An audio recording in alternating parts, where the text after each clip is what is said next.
setiap menitnya, nggak usah detik, per menitnya. Saya berikan istilah gini, 1 menit emas. Bagaimana 1 menit emas itu? Jemaah sekalian, dalam 1 menit Anda boleh percaya perkataan saya dan pakai stopwatch, dihitung 60 detik saja. Dalam 1 menit jemaah sekalian Anda bisa beristighfar dengan Allah 100 kali. 1 menit, astagfirullah, astagfirullah, astagfirullah, astagfirullah. Anda hitung 60 menit, itu bisa 100 kali. Apakah Anda sadar bahwasanya istighfar 1 kali saya sudah bisa mengampuni dosa Anda 70 tahun? Bisa dosa Anda 100 tahun diampuni dengan 1 istighfar. Bagaimana dengan 100 istighfar? Sederhana, 1 menit jemaah sekalian. Dengan 1 menit Anda bisa memberatkan timbangan Anda pada hari kiamat. Bukankah kata Nabi SAW, kalimatani khafifatani ala lisan, thaqilatani fil mizan, habibatani ar-Rahman, subhanallahi wa bihamdi, subhanallahil azim. 2 kalimat yang ringan di lidah, berat di timbangan pada hari kiamat, dan dicintai oleh Allah. Bayangin nih, kita dapat timbangan berat hari kiamat dan dicintai oleh Allah. Dapat cintanya Allah, bukan cinta raja, bukan cinta manusia, cinta segala pencipta segala sesuatunya. Hanya dengan mengucapkan kata Nabi, subhanallahi wa bihamdi, subhanallahil azim. Coba jemaah sekalian praktekkan 1 menit. Pakai stopwatch sekali lagi, Anda bisa minimal mengucapin itu 40 kali. Subhanallah bihamdi, subhanallahil azim. Subhanallah bihamdi, subhanallahil azim. 40 kali dalam 1 menit. Berarti Anda sudah beratkan timbangan Anda 40, ya, beban tambah berat timbangan hari kiamat, dan mengundang 40 cintanya Allah. 1 menit. 1 menit jemaah sekalian, Anda bisa panen harta karunnya surga. Kata Nabi SAW, la hawla wa la quwata illa billah kanzun min kunuzil jannah. Mengucapkan la hawla wa la quwata illa billah sekali, itu adalah harta karunnya surga. Kalau Anda hitung 1 menit, Anda bisa ucapkan 30 sampai 40 kali jemaah sekalian. 1 menit. 1 menit itu seperti Anda keluar dari masjid ini menuju ke motor Anda di luar atau kendaraan Anda. Anda sudah bisa ucapkan 30 sampai 40 kali untuk mendapatkan harta karunnya surga. 1 menit jemaah sekalian, Anda bisa mendapatkan lebih baik daripada dunia dan seluruh isinya. Kata Nabi SAW, li an aqul subhanallah walhamdulillah wa la ilaha illallah wallahu akbar ahabbu ilayya minad dunya wa ma fiha. Saya mengucapkan subhanallah walhamdulillah wa la ilaha illallah allahu akbar lebih baik untuk saya daripada dunia dan seluruh isinya. Bayangin nih, kalau 1 menit Anda bisa ucapin subhanallah alhamdulillah wa la ilaha illallah allahu akbar, itu 40 kali juga jemaah sekalian. 30, enggak usah 40 kali, 10 kali. Tapi setiap subhanallah alhamdulillah wa la ilaha illallah akbar lebih baik daripada dunia dan seluruh isinya. Kalau 10 kali, 10 kali bagi 1 menit aja. Dengan 1 menit jemaah sekalian, Anda bisa mengundang rahmatnya Allah ratusan kali. Baca salawat pada Nabi SAW. Allahumma salli ala Muhammad, Allahumma salli ala Muhammad, Allahumma salli ala Muhammad. Anda kalau baca seperti ini dalam 1 menit bisa 100 kali, sama dengan astagfirullah tadi. Allahumma salli ala Muhammad, Allahumma salli ala Muhammad. Apakah Anda tahu dengan memberikan salawat pada Nabi 1 kali Anda akan dapat 10 kali salam dari Allah? Apa salamnya Allah? Tambahan rahmat, diberkahi hidupnya, dimudahin rezekinya, dimudahin urusannya. Kata Nabi SAW, man shalla alayya marratan sallallahu biha asyara. Siapa yang salam kepada saya 1 kali, Allah akan kasih balas 10 kali dari Allah, rahmat Allah kasih. Itu luar biasa gitu. Jadi kalau kita baca dapat itu 10 kali. Kalau kita baca 100 jemaah sekalian, kita baca Allahumma shalli ala Muhammad, Allahumma shalli ala Muhammad, Allahumma shalli ala Muhammad, itu kita dapat. Kalau dalam 1 menit 100 kali, berarti Anda punya 1000 kali rahmat dari Allah dalam 1 menit. Dalam 1 menit jemaah sekalian, Anda bisa memperpanjang umur Anda dan Anda bisa meluaskan rezeki Anda. Mau? Gampang. 1 menit silaturahim. Telepon kerabat, telepon orang tua, telepon paman, telepon tante, telepon ponakan. Assalamualaikum, apa kabar? Baik. Niat silaturahim. 1 menit, pakai stopwatch, matikan setelah itu. Sudah dipanjangkan umur Anda, karena Nabi SAW mengatakan, siapa yang ingin dipanjangkan umurnya, diluaskan rezekinya, maka dia melanjutkan hubungan silaturahim. Apa salahnya setiap pagi kalau mau bangun atau bangun tidur, telepon orang tua, telepon saudara, telepon ponakan, anak, istri, siapa saja. silaturahim, gitu kan? Yang punya hubungan kerabat, 1 menit bisa dipanjangkan umur, bisa diluaskan rezeki. Ini luar biasa gitu. Ya, banyak sekali. Dan ini contoh-contoh saja. Berapa banyak hal yang kita bisa maksimalkan. Jemaah sekalian, demi Allah kita terlalu banyak buang-buang waktu. Menit-menit ini luar biasa gitu. Anda dengan 1 menit juga jemaah sekalian itu bisa membaca Qul Huwallahu Ahad, saya jamin Anda 10 kali. Qul Huwallahu Ahad, Allahus Samad, lam yalid wa lam yulad wa lam yakul lahu kufuwan ahad. Bismillahirrahmanirrahim. Qul Huwallahu Ahad, Allahus Samad, lam yalid wa lam yulad wa lam yakul lahu kufuwan. 10 kali. Apa kata Nabi SAW? Siapa yang membaca Qul Huwallahu Ahad 10 kali dalam 1 hari, Allah bangunkan baginya istana di surga. 1 menit. Apa itu 1 menit gitu? Mungkin bagi orang yang menunggu pertandingan bola, bagi orang yang nunggu main gaple sama temannya, mungkin 3 jam, 4 jam kosong, hilang saja begitu. Syekh bin Baz rahimahullah dinukil kepada kita, dan ini selalu orang-orang saleh. Itu kalau mereka sudah meninggal, baru dinukil. Baru kadang-kadang Allah bongkar gitu. Dinukil oleh banyak murid-muridnya jemaah sekalian, itu kalau beliau sedang bicara sama temannya di telepon atau sama kerabatnya, kalau dia lagi bicara, dia bicara. Kalau dia lagi berikan kesempatan lawan bicaranya untuk ngobrol, untuk ngomong, beliau berzikir. Durasi itu dipakai zikir. Antara suapan makan dengan dia ambil makanan lagi, zikir. Semua detiknya diisi dengan ibadah. Maka semua seharian itu rakib yang catat alaihissalam, bukan atid. Karena kalau atid jadi masalah buat kita nanti ditimbang hari kiamat, dosa. Tapi kalau rakib yang catat jemaah sekalian, ini pasti luar biasa. Dan itu bisa kita lakukan asal kita mau. Setiap kali kita sudah sibukkan diri dengan ibadah jemaah sekalian, maka kita akan diberkahi oleh Allah Subhanahu wa taala di ibadah itu.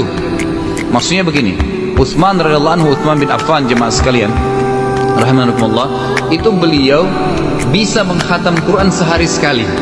Utsman bin Affan, kalau beliau sholat tahajud malam, itu beliau baca dari habis Isya, subuh sudah khatam Quran. Mungkin Anda bertanya, bagaimana bisa ya? Bisa, karena Allah berkahi. Karena beliau selalu baca Quran, maka Allah berkahi waktunya. Jadi kita harus kerjakan dulu ibadah itu, baru Allah berkahi, Allah akan mudahkan. Anda mulai 2 rakaat sholat duha, nanti akan bertambah 4, nanti akan bertambah 8. Anda mulai 2 rakaat sholat tahajud, nanti akan bertambah jadi 4, bertambah jadi 8, jadi rutin, dan seterusnya. Allah akan berkahi waktu kita di situ. Maka jangan sia-siakan jemaah sekalian.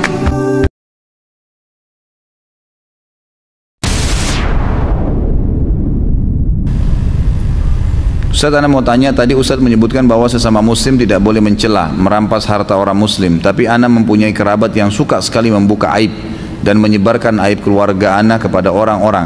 Bagaimana sikap yang harus kami lakukan? Kami bisa memaafkan, tapi celaan-celaan mereka sungguh tidak bisa dilupakan. Kami menghindari bertemu mereka, karena kalau bertemu pun mereka hanya menzalimi kami. Apakah sikap yang kami lakukan salah? Baik, kalau ada orang-orang di antara kerabat kita yang jahat seperti ini, kita boleh menjaga batas atau membatasi hubungan, tapi bukan memutusnya. Dan kita membenci sekali lagi perilaku itu saja. Jangan dinilai semuanya buruk orang itu. Kenapa sih ada kebaikannya? Tapi kami lupa, berat Ustaz melupakan celaan-celaannya. Ya itulah waswas syaitan. Disitulah peran iman kita, gitu kan? Seorang mukmin itu tidak akan dia biarkan hatinya rusak dengan celaan-celaan orang. Karena celaan orang itu hanya ucapan kok. Sama dengan pujian. Sepanjang lidahnya saja, kamu jelek, sudah selesai. Anggap aja angin lalu. Dia mau bilang jelek, terserah, saya tetap gagah, kan gitu. Bisa saja kita berkata begitu. Saya tetap cantik, saya tetap begini. Kita percaya Allah ciptakan saya begini dengan cara baik. Sudah. Nggak ada sesuatu yang harus berbekas kok sebenarnya. Gitu kan? Lain kalau pisau diiriskan ke badan, jasad kita rusak mungkin. Tetapi kalau seandainya hanya kata-kata saja, tidak ada sesuatu yang perlu dipedulikan. Allah Subhanahu wa taala sudah mengatakan kepada kita agar mengajarkan bagaimana menghadapi orang seperti ini. A'udzubillahi minasyaitonirrajim. Wa idza khatabahumul jahiluna qalu salama. Orang-orang beriman itu hamba-hamba Allah yang disayangi oleh Allah, ibadur rahman namanya, gitu kan? Mereka yang kalau melewati orang-orang jahil, kata ulama tafsir, jahil adalah suka mencaci maki, suka mencela, suka menilai buruk penampilan seseorang, gitu kan? Maka mereka berkata salama, artinya, oh udah ngomong terserah kamu deh. Nggak usah peduli, biarin aja, tetap aktivitas kita sehari-hari. Kita biarin Raqib dan Atid mencatat, Raqib mencatat kebaikan-kebaikan saja. Dia mau cerita terserah dia, hubungan dia dengan urusan dia dengan Allah Subhanahu wa taala. Dan kita juga harus tahu ya, tadi saya sudah jelaskan ada qadar ya, ada qada dan qadar. Subhanallah, kejahatan itu juga Allah ciptakan sebagai qada. Allah ciptakan kebaikan dan keburukan, gitu kan? Dan perlu kita ketahui juga punya qadar. Subhanallah, kejahatan juga punya qadar loh. Kalau dia meninggal, selesai kejahatannya. Atau kata ulama minimal per hari itu ada berhenti kejahatannya. Misal dia jahat dari pagi nih, pasti ada saatnya dia letih, dia jenuh, dia berhenti ke kamar mandi, dia berhenti makan, dia tidur, berhenti kejahatannya. Ada kadarnya itu.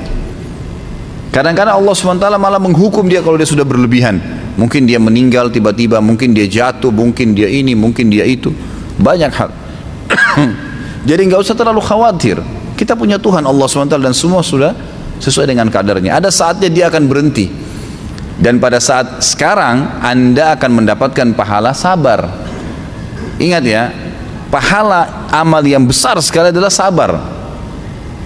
Kata Allah SWT, "Wa ma yulaqqaha illa alladziina sabaru wa ma yulaqqaha illa dzu hadzin 'adzim." Surga itu tidak akan didapatkan kecuali bagi orang-orang yang sabar, dan surga tidak akan didapatkan kecuali orang yang memiliki nasib yang baik. Allah mempertemukan antara nasib yang baik dan masuk surga dengan mudah adalah orang yang sabar. Dan sabar kapan dibutuhkan? Kalau cobaan sedang datang, ya kan? Disitulah cobaan, disitu dibutuhkan, disitu kita akan panen pahala sabar. Lagi ada masalah, kita hadapin dengan tenang, ya kita bersyukur kepada Allah Subhanahu Wa Taala, ikhtiar mencari jalan keluar seperti itu. Subhanallah, ini 6 ciri orang yang selalu dikejar rezeki dari segala arah, tak pernah disangka datangnya. Setiap orang memiliki garis takdirnya masing-masing, baik itu rezeki, jodoh, maupun kematian yang sudah diatur Allah Subhanahu wa Ta'ala. Meski sebagian besar orang melakukan kerja keras agar mendapatkan rezeki berlimpah, namun pada kenyataannya masih banyak yang belum mendapatkan.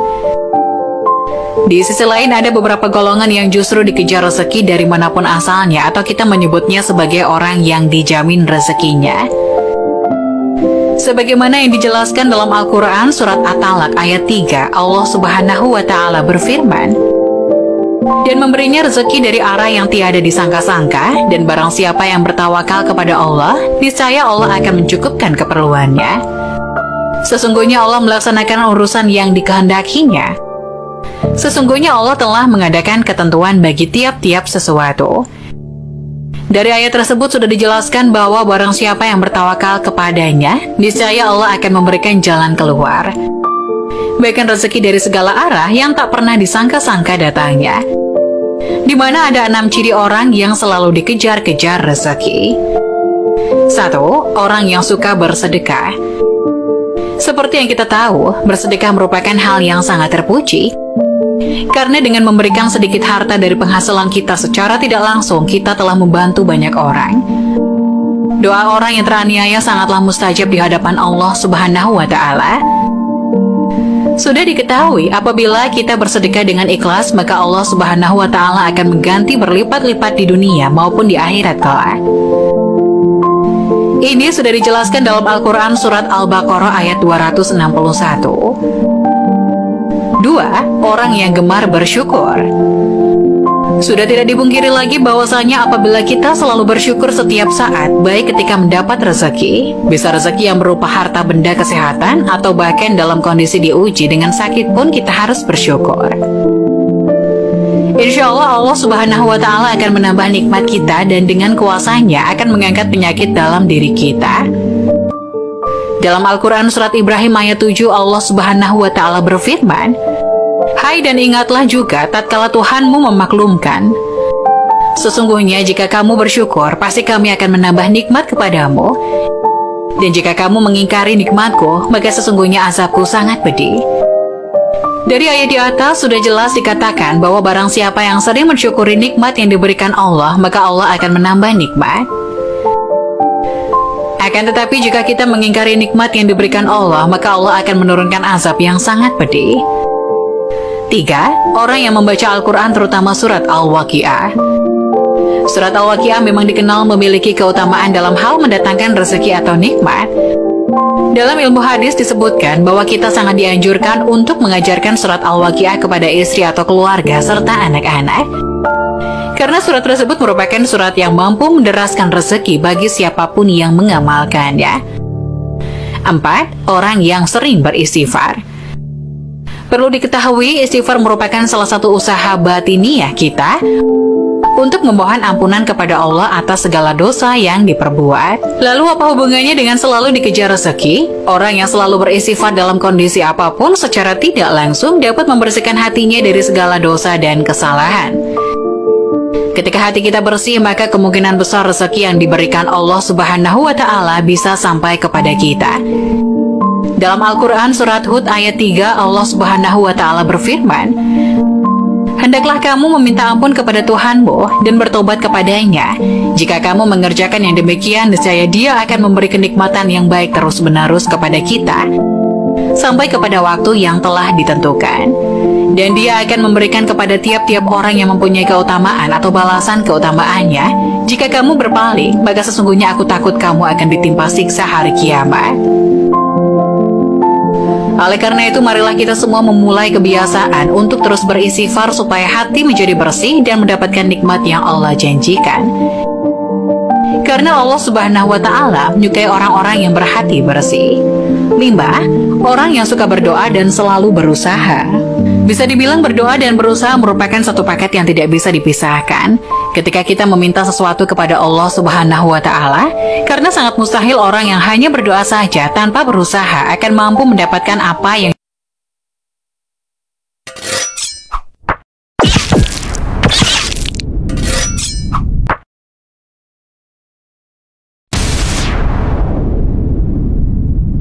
Inilah 10 sifat istri yang mendatangkan banyak rezeki. Segera lakukan sebelum terlambat.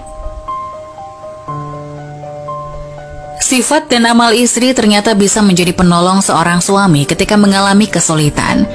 Bahkan karena sifat dan amal perbuatan istri ini pula yang bisa mendatangkan banyak rezeki bagi para suaminya. Sifat istri seperti apa? Dinukil dari kitab Syifat Az-Zawj As-Solih wa Az-Zawzah As-Solihah yang ditulis Syekh Muhammad Mutawalli Asy'arawi. Dijelaskan bahwa salah satu sumber kebahagiaan adalah memiliki pasangan hidup yang soleh. Dengan kesolehannya, Allah Ta'ala berkenan memberikan sentuhan-sentuhan keberkahan yang jauh melampaui dugaan kita, seperti rezeki yang penuh manfaat, lahirnya buah hati yang cerdas, keluarga selalu harmonis, nikmat selalu terasa cukup, bahkan berkelebihan adalah sedikit dari berkah-berkah kesolehan pasangan tersebut. Kesalahan seperti apa yang dapat mendatangkan berkah Allah Ta'ala tersebut? Salah satunya mendatangkan rezeki. Dirangkum dari berbagai sumber, berikut beberapa sifat istri yang dapat mendatangkan rezeki bagi suaminya tersebut. 1. Pandai bersyukur. Istri yang bersyukur atas segala karunia Allah pada hakikatnya dia sedang mengundang tambahan nikmat untuk suaminya, termasuk rezeki. Allah Ta'ala berfirman, "Dan ingatlah ketika Tuhanmu memaklumkan, jika kalian bersyukur, pasti kami akan menambah nikmat kepadamu, dan jika kamu mengingkari, maka sesungguhnya azabku sangat pedih." Quran Surat Ibrahim ayat 7. 2. Tawakal kepada Allah. Jika seorang istri bertawakal kepada Allah, sementara dia tidak bekerja, dari mana dia dicukupkan rezekinya? Allah akan mencukupkannya dari jalan lain. Tidak selalu harus langsung diberikan kepada wanita tersebut. Bisa jadi Allah Ta'ala akan memberikan rezeki yang banyak kepada suaminya, lalu suami tersebut memberikan nafkah yang cukup kepadanya. Seperti firman Allah Ta'ala, "Dan barang siapa yang bertawakal kepada Allah, niscaya Allah akan mencukupkan keperluannya." Quran Surat At-Talaq ayat 3. 3. Baik agamanya. Rasulullah Shallallahu Alaihi Wasallam menjelaskan bahwa wanita dinikahi karena 4 perkara, karena hartanya, kecantikannya, nasabnya, dan agamanya. Pilihlah karena agamanya, niscaya kamu beruntung. Hadis riwayat Al-Bukhari dan Muslim.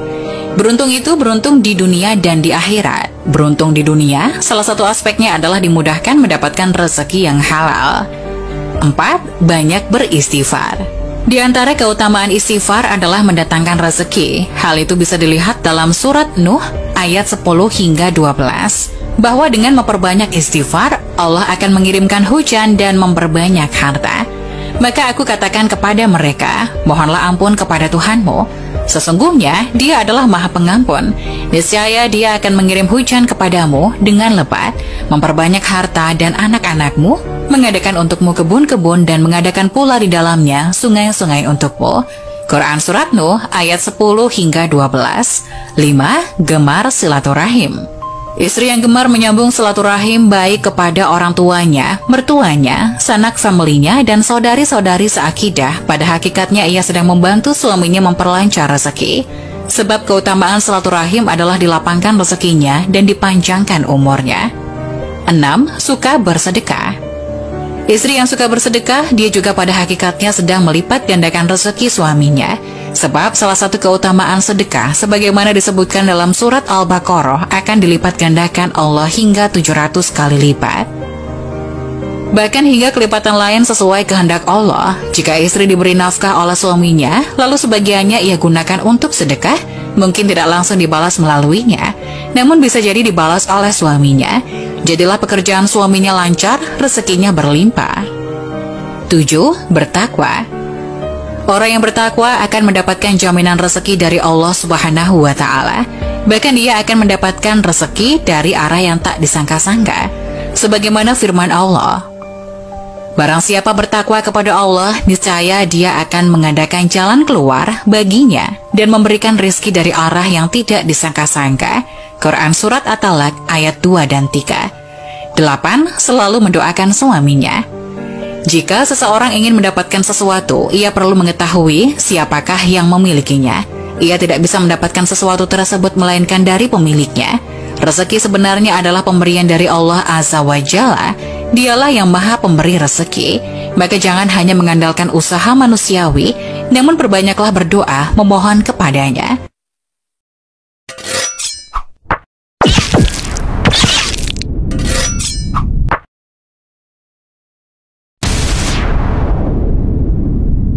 Jeritan mayat ketika sedang dimandikan. Selama ini kita mungkin berpendapat orang yang meninggal itu tidak akan merasakan sakit ketika jasadnya dimandikan. Padahal saat dimandikan tersebut, mayat tersebut menjerit.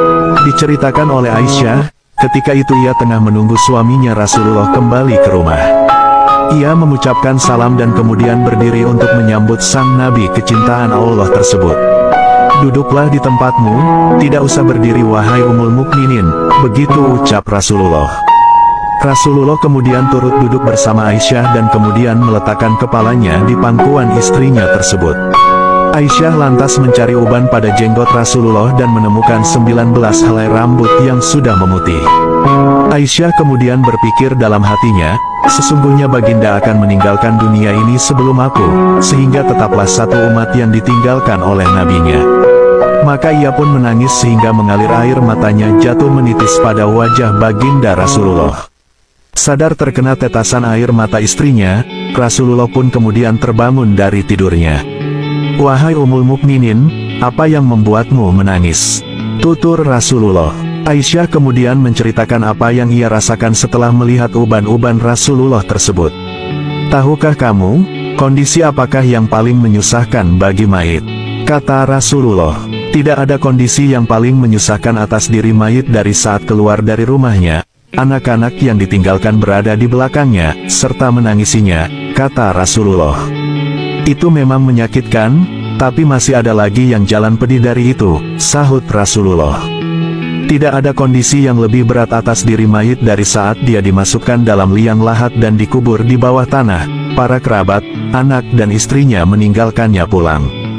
Setelah itu datanglah malaikat Munkar dan Nakir dalam kuburnya, ujar Aisyah. Baginda kemudian tersenyum simpul mendengar jawaban istrinya ini. Beliau lantas menjelaskan bahwa sesungguhnya saat yang paling berat bagi mayit adalah ketika datangnya tukang memandikan mayit. Pemandi jenazah biasanya akan melepaskan cincin yang dipakai si mayit, melepaskan pakaiannya kemudian memandikannya. Saat itu, ruh akan menjerit kuat di mana suaranya dapat didengar oleh seluruh makhluk kecuali jin dan manusia. Apa yang diserukan oleh ruh itu, ya Rasulullah? Tanya Aisyah. Hai tukang memandikan, demi Allah aku memohon kepadamu agar engkau mencopot pakaianku dengan pelan-pelan, karena sesungguhnya saat ini aku sedang istirahat dari sakitnya pencabutan nyawa dari malaikat maut, begitu ungkap Rasulullah. Aisyah kemudian semakin penasaran, lalu apa yang diserukan lagi oleh ruh? Tanya Aisyah lagi, hai tukang memandikan, demi Allah jangan engkau tuangkan air panas, jangan engkau gunakan air panas dan jangan pula air dingin, sesungguhnya jasadku telah terbakar sebab dicabutnya nyawaku, papar Rasulullah. Lalu ketika dimandikan, apa yang diserukan oleh ruh itu? Tanya Aisyah lagi, dan ketika dimandikan, ruh itu berkata, demi Allah, hai tukang memandikan, janganlah engkau pegang diriku terlalu kuat, sesungguhnya jasadku masih terluka karena keluarnya nyawa, tutur Rasulullah. Itulah sakit yang dirasakan oleh mayit. Tentu kita sudah tahu bahwa saat pencabutan nyawa itu rasanya begitu menyakitkan, bahkan Rasulullah pun merasakan hal yang sama. Dan bekasnya masih terasa hingga saat dimandikan. Jadi, bagi Anda yang suka memandikan jenazah, dengarlah jeritan ruh. Semoga video jeritan jenazah saat dimandikan ini menjadi pelajaran dan peringatan untuk kita semua. Bahwasanya kematian bisa datang kapan saja, sudahkah siapkah kita dengan amal baik semasa hidup di dunia?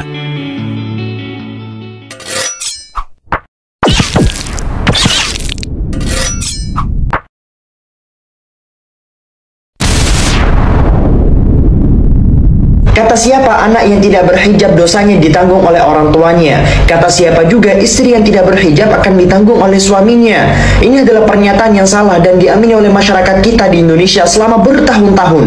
Seakan-akan ketika ditemukan seorang anak yang pacaran, tidak berhijab, tidak sholat dan sebagainya, biasanya dibilangin tuh, awas loh, kamu harus hati-hati karena yang menanggung semua perbuatan kamu adalah orang tua kamu. Begitu pula seorang istri ketika berbuat salah, ketika tidak berhijab, ila akhirih, biasanya dibilang, hey, awas hati-hati karena menanggung perbuatan kamu adalah suami kamu. Kalau kamu memang betul-betul sayang sama suami kamu harus menggunakan hijab. Memang niatnya betul, tapi caranya salah. Sebab Allah Subhanahu wa taala berfirman dalam Al-Qur'an, "Wala taziru waziratu wizra ukhra." Dan seorang pendosa tidak akan pernah menanggung atau memikul dosa orang lain. Dalam artian, dalam Islam meyakini bahwa setiap dosa itu akan ditanggung oleh para pelaku masing-masing dan tidak akan pernah ada ceritanya menanggung dosa orang lain. Dalam artian dosa orang tua ya dosa orang tua, dosa anak ya dosa anak, dosa suami ya dosa suami, dosa istri ya dosa istri.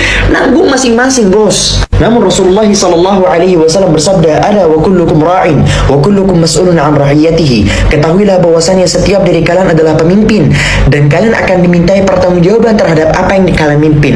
Dalam artian orang tua itu kan secara konsep adalah pemimpin bagi putra dan putrinya. Maka kewajiban orang tua adalah mendidik putra dan putrinya, menjelaskan apa itu yang wajib, menjelaskan apa yang itu haram, perintahkan mereka sholat, perintahkan mereka berhijab, laranglah mereka ketika ingin berpacaran, laranglah ketika mereka ingin melakukan tindakan-tindakan haram. Sehingga ketika orang tua tidak mengajarkan putra atau putrinya, atau seorang suami yang tidak mendidik istri-istrinya, maka tentu saja di akhirat dia akan disiksa atas ketidakbecusannya menjadi seorang pemimpin. Namun bukan berarti menanggung istrinya atau putra dan putrinya yang berbuat dosa juga ikutan dihukum. Sama-sama dihukum. Namun ketika orang tua sudah mendidik putra dan putrinya dengan baik, mengajarkan apa yang halal, mengajarkan apa yang haram, begitu pula suami terhadap istrinya, namun ternyata istrinya masih saja aneh-aneh, putra dan putrinya masih saja aneh-aneh, maka ya sudah, dosa ditanggung masing-masing. Ahsanallahu ilaikum. Wassalamualaikum warahmatullahi wabarakatuh.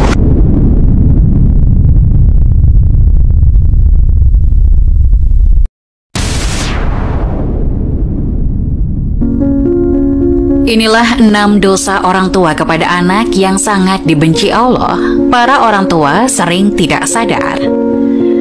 Ternyata orang tua juga bisa melakukan dosa kepada anak dan dibenci oleh Allah. Kadang orang tua tidak sadar dan cenderung mengabaikan dosa besar kepada anak dan dibenci oleh Allah. Dosa orang tua pada anak juga sangat dibenci oleh Allah dan para orang tua harus paham.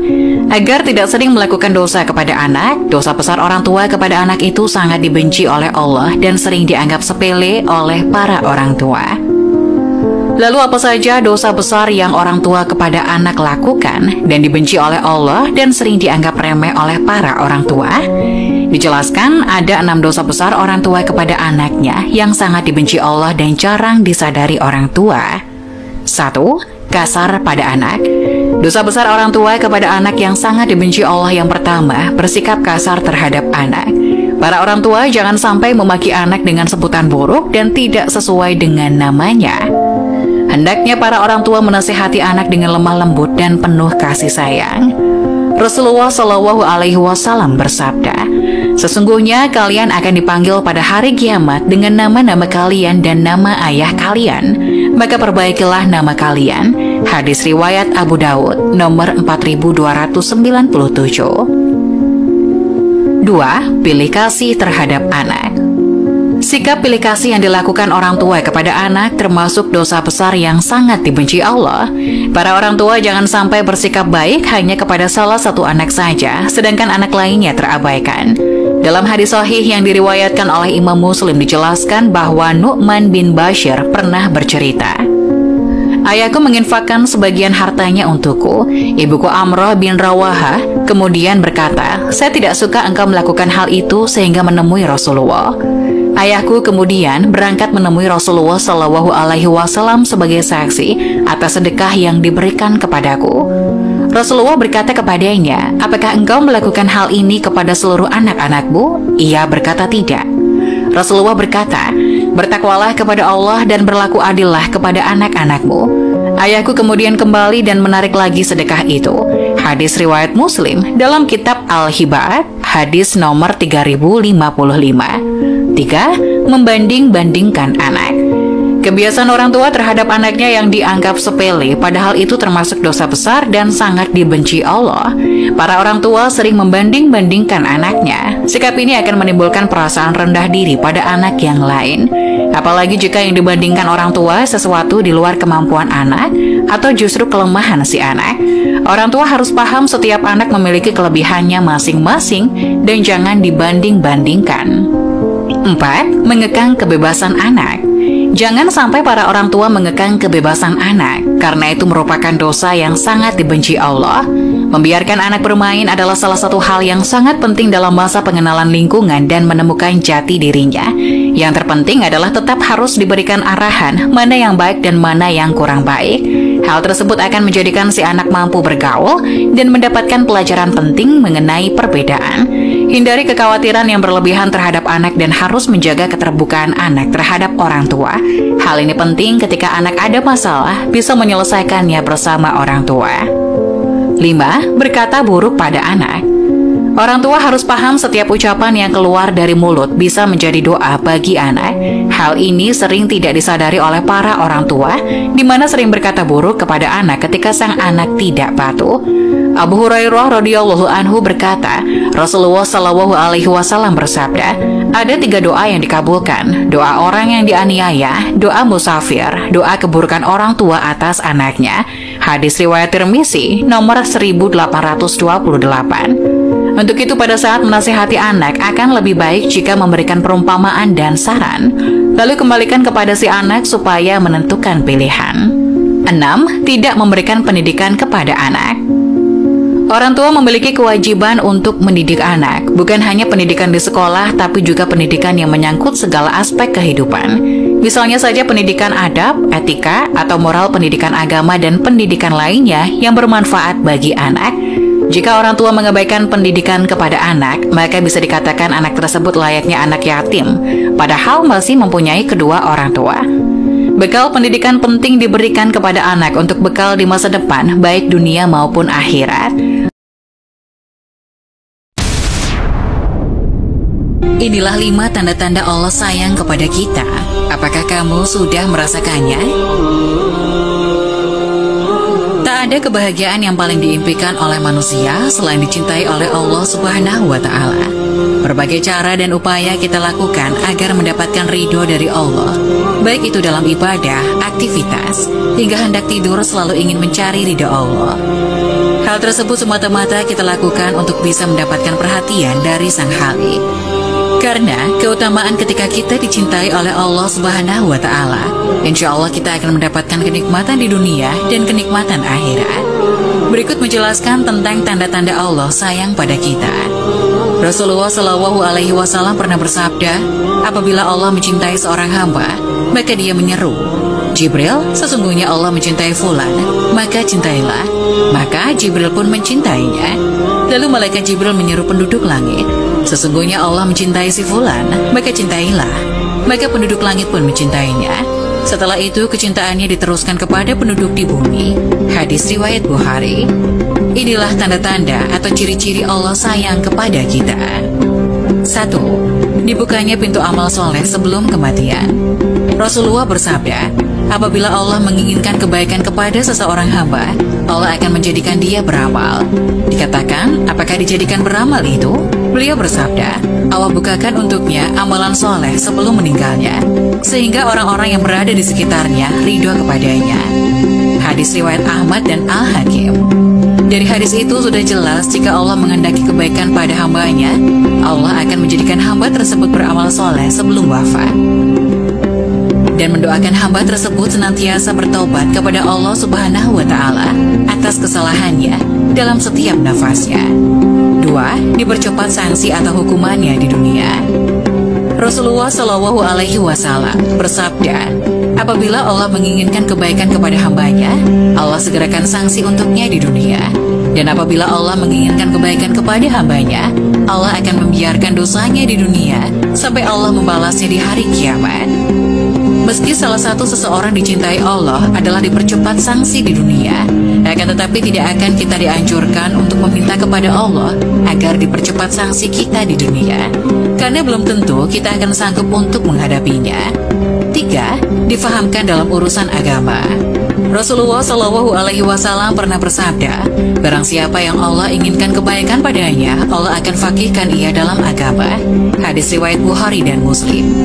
Yang dimaksudkan difakihkan adalah pemahaman yang Allah Subhanahu wa Ta'ala berikan kepada seseorang hamba, sehingga ia mendapat pemahaman yang lurus terhadap Al-Quran dan hadis, di mana kefakihan ini bersumber dari kebeningan hati dari akidah yang sahih. Jika hati dipenuhi dengan hawa nafsu, maka orang tersebut tidak akan dapat memahami Al-Quran dan hadis dengan benar. 4. Diberikan ujian. Rasulullah Shallallahu Alaihi Wasallam pernah bersabda, barang siapa yang Allah inginkan kebaikan, Allah akan berikan musibah. Hadis riwayat Bukhari dan Ahmad. Musibah tidak selalu berkaitan dengan azab Allah yang disampaikan kepada kita. Akan tetapi, musibah sebenarnya adalah ujian bagi seorang hamba untuk menguji tingkat ketakwaan kita kepada Allah. Rasulullah Shallallahu Alaihi Wasallam pernah bersabda, setiap cobaan yang dihadapi umatnya itu untuk menggugurkan dosa dan mengangkat derajatnya. 5. Diberikan kesabaran.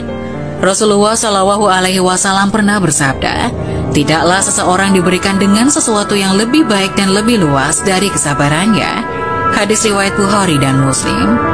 Seperti yang kita tahu, kesabaran dalam keimanan bagaikan kepala dengan badan yang artinya keduanya saling melengkapi. Begitu juga dengan iman seseorang. Iman tak akan hidup dalam diri kita jika tanpa diimbangi dengan kesabaran. Dan untuk bisa menjalankan perintah Allah dan menjauhi setiap larangannya, iman dan kesabaran sangatlah diperlukan. Karena iblis dan bala tentaranya tak akan pernah diam untuk menyesatkan manusia dari jalan Allah. Itulah 5 tanda-tanda Allah sayang kepada kita. Semoga penjelasan tadi dapat memberikan hikmah dan manfaat untuk penonton semuanya. Janji Allah kepada wanita yang mengerjakan 4 hal ini bisa masuk surga dari pintu mana saja. Nabi Muhammad SAW menjelaskan bahwa neraka banyak dihuni oleh para wanita. Hal ini tentu menjadi momok yang sangat menakutkan mengingat siksa dan asap neraka yang begitu pedih. Mungkin kabar ini bagi sebagian wanita memang layaknya angin lalu. Akan tetapi bagi wanita muslimah yang takut azab Allah, hal ini menjadi peringatan sehingga mereka selalu menjalankan kewajiban dan menjauhi larangan dari Allah Subhanahu wa Ta'ala. Meski wanita rentan berbuat dosa dengan sadar maupun tak sadar, namun Allah masih memiliki belas kasih-Nya kepada wanita, yaitu tidak menjauhkan surga dari mereka. Bahkan Allah memerintahkan wanita yang taat mengerjakan 4 hal ini agar masuk surga dari pintu mana saja yang dia inginkan. Lalu apa 4 hal tersebut? 1. Menjaga sholat 5 waktu. Sholat merupakan kewajiban utama yang harus dijaga dan dilakukan secara istiqomah ketika seseorang menginginkan surga dari Allah. Wanita muslimah akan terus menjaga sholatnya, tidak merasa malas dan tidak menunda waktu sholat. kecuali jika mereka dalam keadaan tertentu yang tidak diharuskan melaksanakan sholat. Apabila seorang wanita selalu menjaga sholat 5 waktunya, maka Allah Subhanahu wa Ta'ala akan memberikan ganjaran surga bagi mereka dan dipersilahkan masuk surga dari pintu mana saja yang ia suka. 2. Berpuasa di bulan Ramadan. Bulan Ramadan merupakan ibadah wajib bagi semua umat muslim. Akan tetapi ada keistimewaan tersendiri bagi wanita yang mengerjakan puasa Ramadan ini. Maksudnya adalah, jika seorang wanita mengerjakan puasa Ramadan sebulan penuh, maka Allah ganjarkan surga kepadanya. Jika wanita muslimah yang takut dengan azab Allah, ia akan menggantinya di bulan setelah Ramadan untuk menyempurnakan puasa Ramadannya. Dalam Al-Kalam ayat 34, Allah Subhanahu wa Ta'ala berfirman, sesungguhnya bagi orang-orang yang bertakwa, disediakan surga-surga yang penuh kenikmatan di sisi Tuhannya. Ini adalah kemurahan dari Allah untuk para wanita. 3. Menjauhi zina. Sebagai wanita muslimah, tentu tidak hanya menjaga kemaluannya dari zina, akan tetapi juga menjauhi perbuatan zina, baik itu zina besar atau perhubungan layaknya suami istri yang bukan pasangan sahnya, maupun zina alaman, yaitu zina yang dilakukan oleh panca indera. Dalam Al-Quran, Allah Subhanahu wa Ta'ala berfirman, janganlah kalian mendekati zina, karena zina adalah salah satu perbuatan yang keji dan jalan yang buruk. Al-Isra ayat 32. Oleh karena itu, bagi wanita muslimah yang menginginkan bisa masuk ke surga dari manapun pintunya, sangat menjaga dirinya dari perbuatan zina maupun pergaulan yang menyimpang dari syariat Islam. 4. Taat kepada suami. Bagi wanita muslimah, mentaati suami adalah kewajiban yang harus dikerjakan dengan catatan suami yang dianutnya tidak bertentangan dengan syariat agama Islam. Karena wanita setelah menikah, orang pertama yang berhak untuk ditaati adalah suaminya. Bahkan mentaati suami dalam ajaran agama Islam melebihi ketaatannya kepada orang tuanya sendiri. Rasulullah SAW menjelaskan dalam sabdanya, jika seorang wanita selalu menjaga sholat 5 waktu, berpuasa di bulan Ramadan selama sebulan penuh, menjaga kemaluannya dari perbuatan zina, dan senantiasa taat pada suaminya, maka dikatakan kepada wanita tersebut, masuklah ke surga melalui pintu yang engkau suka. Hadis riwayat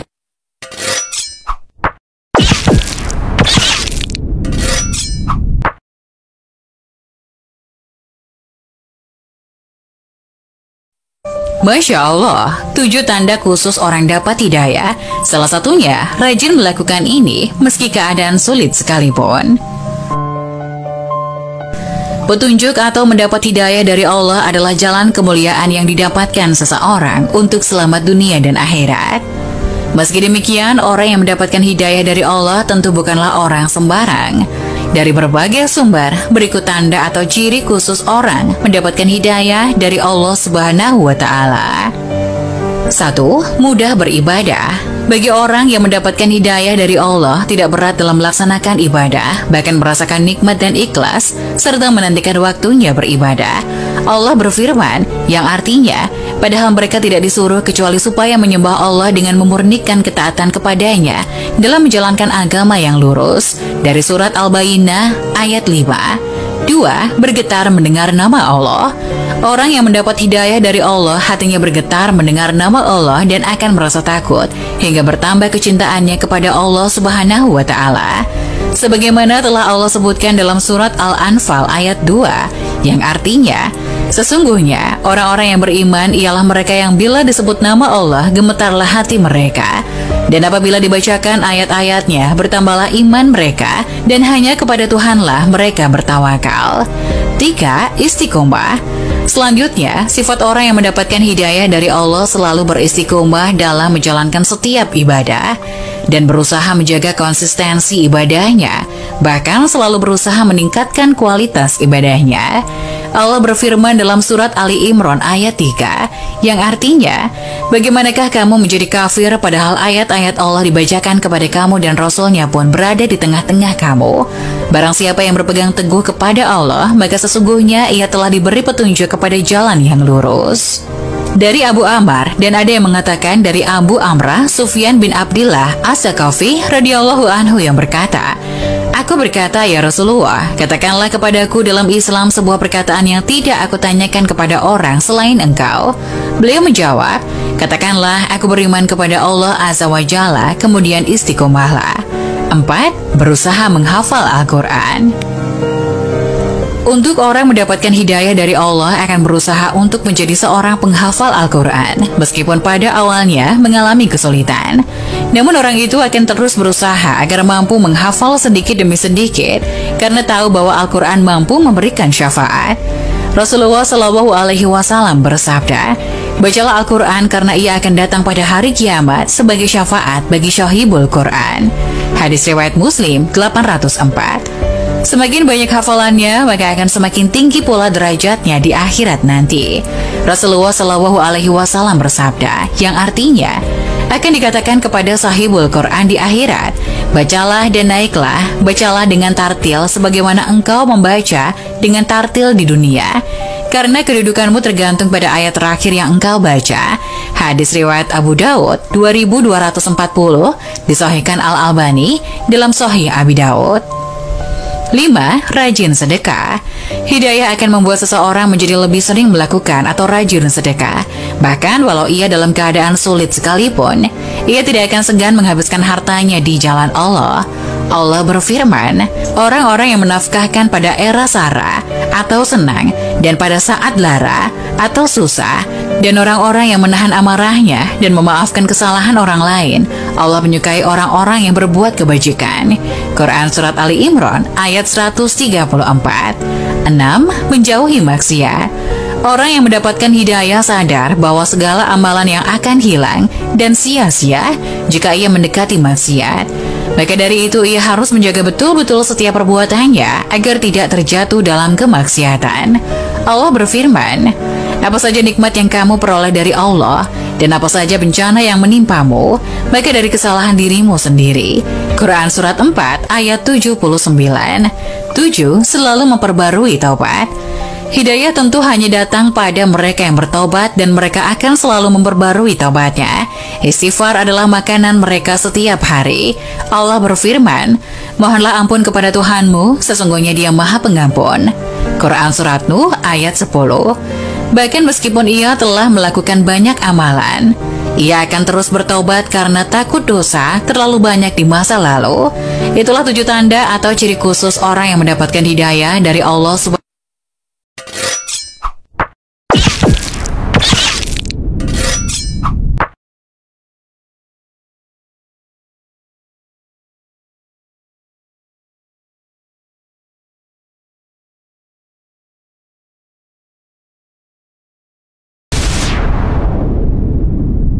Delapan ciri wanita berhati mulia yang dirindukan pria. Sebelum lanjut, jangan lupa like, komen, dan subscribe channel ini agar lebih berkembang dan share apabila bermanfaat. Berbicara tentang wanita yang berhati mulia, tentunya tidak terlepas dari kebaikannya.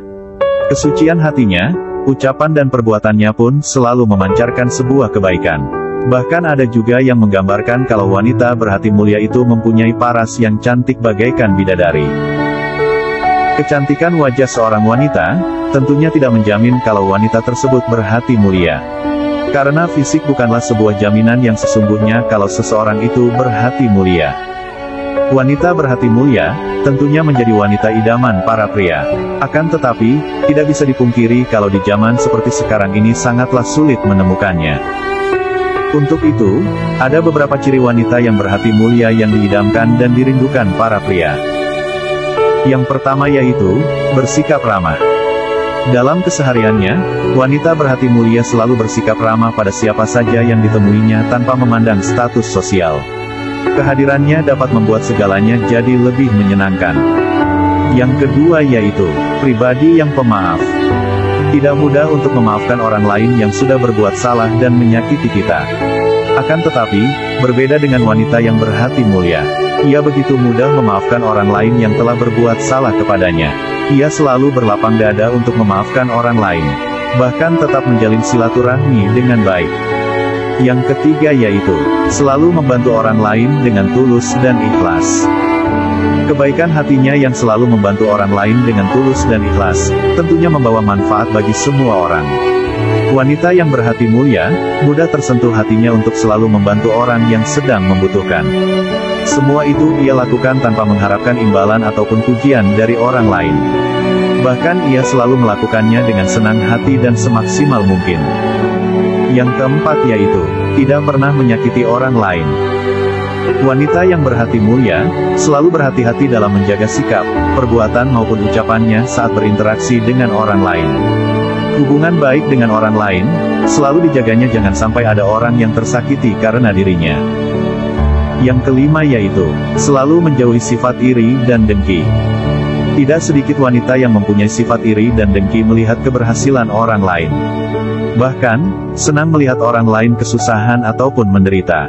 Akan tetapi, berbeda dengan wanita berhati mulia. Ia akan ikut senang dan bangga dengan keberhasilan orang lain. Di saat orang lagi kesusahan, ia pun selalu prihatin dan ikut merasakannya. Yang keenam yaitu, tidak pernah berburuk sangka kepada orang lain. Wanita yang berhati mulia, akan selalu memandang orang lain dari sisi kebaikannya. Apapun yang dilakukan orang lain tidak akan membuatnya berburuk sangka. Ia selalu memandang orang lain secara positif. Selalu memahami dan memakluminya. Yang ketujuh yaitu, rajin beribadah. Sebagai wanita yang taat pada agamanya, ia selalu rajin beribadah dan selalu mendekatkan dirinya dengan Sang Pencipta. Hal inilah yang membuat dirinya menjadi wanita yang berhati mulia. Yang kedelapan yaitu, selalu mengajak berbuat kebaikan kepada orang lain. Wanita yang berhati mulia, selalu berusaha menebar kebaikan dan mengajak orang lain untuk berbuat baik. Dari hal ibadah, melakukan kegiatan keagamaan ataupun melakukan kegiatan sosial untuk membantu orang yang membutuhkan. Demikianlah petua akan kali ini, semoga bermanfaat. Kita bertemu kembali di petua-petua akan selanjutnya.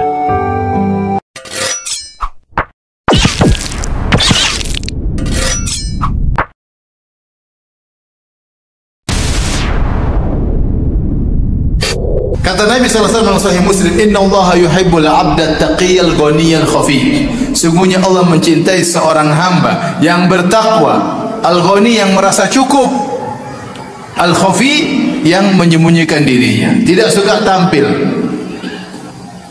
Antum kalau suka tampil, akhirnya jadi bahan untuk dikomentari oleh orang. Dan tidak semua orang mengomentari dengan adil. Terkadang orang mengomentari dengan hasad. Akhirnya antum ikuti komentar tersebut. Antum susah sendiri. Kalau antum bisa tidak tampil, itu yang terbaik. Kenapa? Semakin antum tidak tampil, antum semakin bisa mengurusi privasi keluarga antum. Istri antum bisa antum urusi, anak-anak bisa antum urusi, diri antum untuk bisa baca Quran, untuk bisa sholat malam, untuk bisa menambah hafalan, untuk bisa nuntut ilmu secara bertahap, bisa antum urusi. Tapi kalau antum semakin tampil, semakin susah.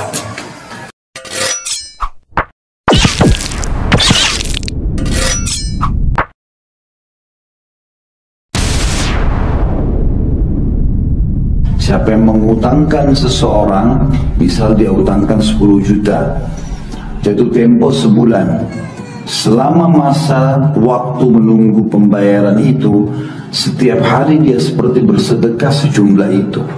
Jadi misalnya dia menjamkan 10 juta, berarti sebulan misalnya 30 hari, sama dengan dia sedekah 300 juta. Investasi 10 juta, pahalanya 300 juta. Kalau sudah lewat masa jatuh tempo, udah masuk bulan kedua, lalu kemudian orang itu belum bisa bayar dan kita tenggangkan, maka di bulan kedua setiap harinya double sedekahnya, seperti 20 juta. Berarti bulan kedua seperti 600 juta. Dalam 2 bulan saja utangkan orang 10 juta sama dengan 900 juta investasi. Begitu seterusnya. Kalau sampai setahun, kalau sampai 10 tahun, kalau sampai orang itu tidak bayar seumur hidupnya, berapa banyak pahala yang didapatkan. Belum lagi janji Allah akan diberikan rezeki. Sering mengutangkan orang ini membuka pintu rezeki.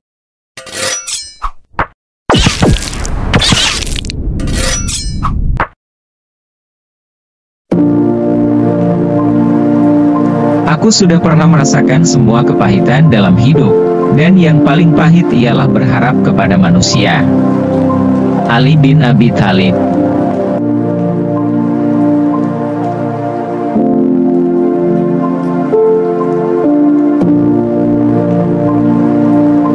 Janganlah engkau mengucapkan perkataan yang engkau sendiri tak suka mendengarnya jika orang lain mengucapkannya kepadamu.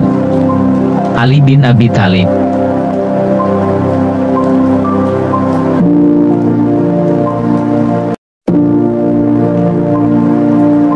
Jangan menjelaskan tentang dirimu kepada siapapun, karena yang menyukaimu tidak butuh itu.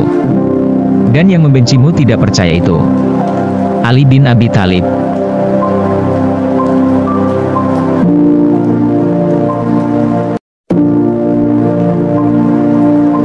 Kesabaran itu ada dua macam, sabar atas sesuatu yang tidak kau ingin dan sabar menahan diri dari sesuatu yang kau ingini. Ali bin Abi Thalib.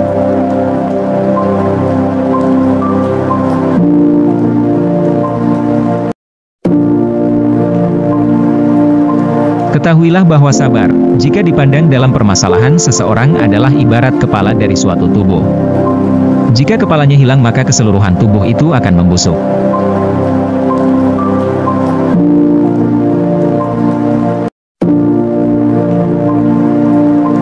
Manusia yang paling lemah adalah orang yang tidak mampu mencari teman. Namun yang lebih lemah dari itu adalah orang yang mendapatkan banyak teman tetapi menyia-nyiakannya.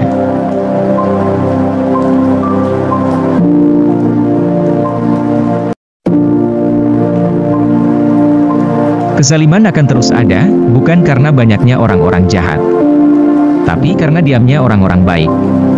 Ali bin Abi Thalib.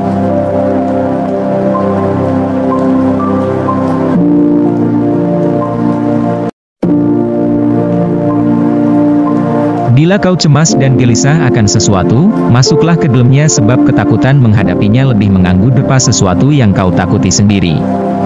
Ali bin Abi Thalib.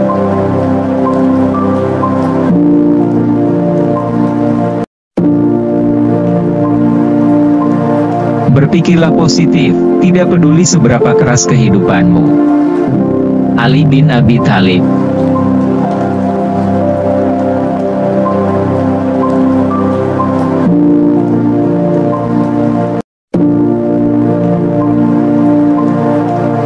Lidah orang yang berakal berada di belakang hatinya, sedangkan hati orang bodoh berada di belakang lidahnya. Ali bin Abi Thalib.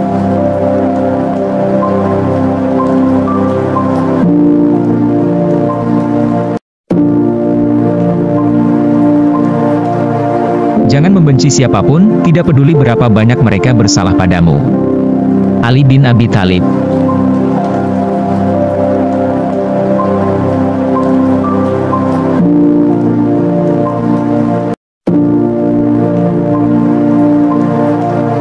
Orang yang terlalu memikirkan akibat dari sesuatu keputusan atau tindakan, sampai kapanpun dia tidak akan menjadi orang berani. Ali bin Abi Thalib.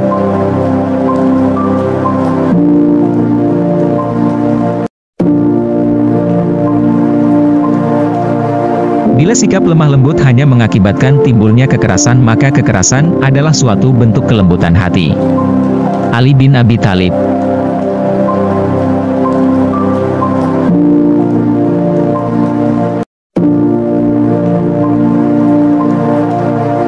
Harta itu kurang apabila dibelanjakan, tapi ilmu bertambah bila dibelanjakan. Ali bin Abi Thalib.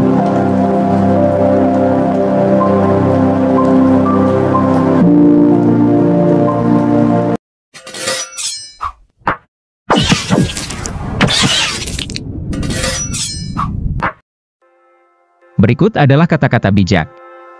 Albert Einstein. Albert Einstein merupakan sosok fisikawan yang dinilai sangat berpengaruh di abad 20. Ini lantaran berbagai temuannya yang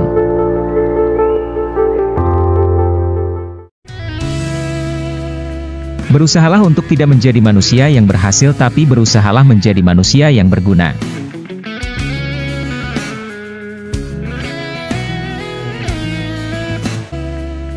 Jika Anda tidak dapat menjelaskan sesuatu hal secara sederhana, itu artinya Anda belum cukup paham.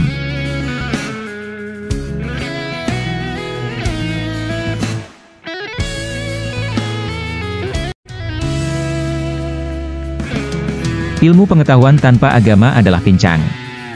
Agama tanpa ilmu adalah buta.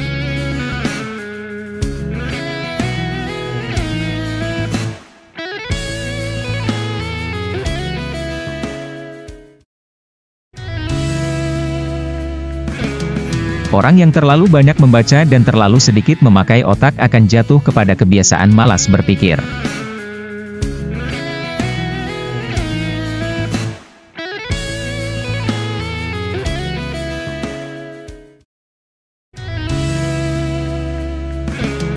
Lebih penting menjadi manusia yang berguna daripada menjadi manusia yang sukses.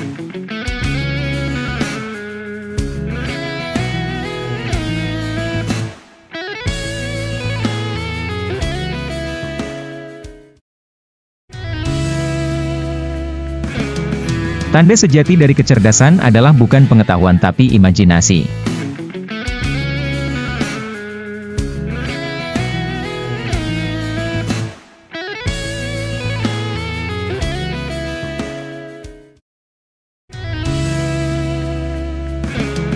Hidup yang berharga adalah hidup yang dapat memberikan kehidupannya kepada orang lain.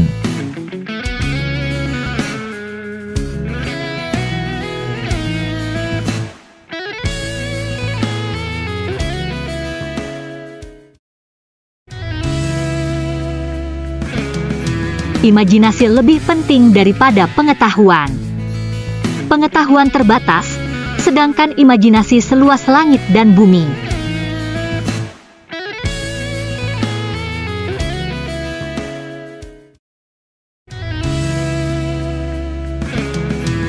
Belajarlah dari masa lalu, hiduplah untuk masa depan. Yang terpenting adalah tidak berhenti bertanya.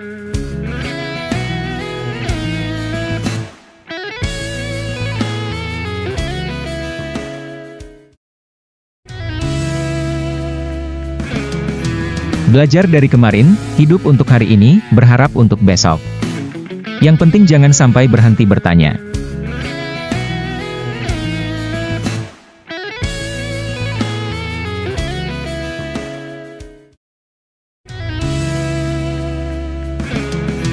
Jika kamu menginginkan untuk hidup dalam kehidupan yang bahagia, maka gantungkan itu pada sebuah tujuan, bukan pada orang lain atau benda-benda.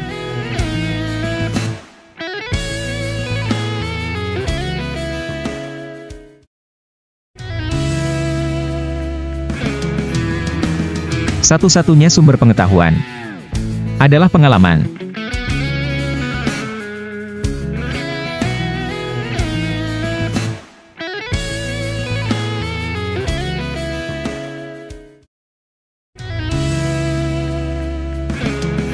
Bukan karena saya sangat cerdas, hanya saja karena saya tekun dalam menghadapi permasalahan lebih lama.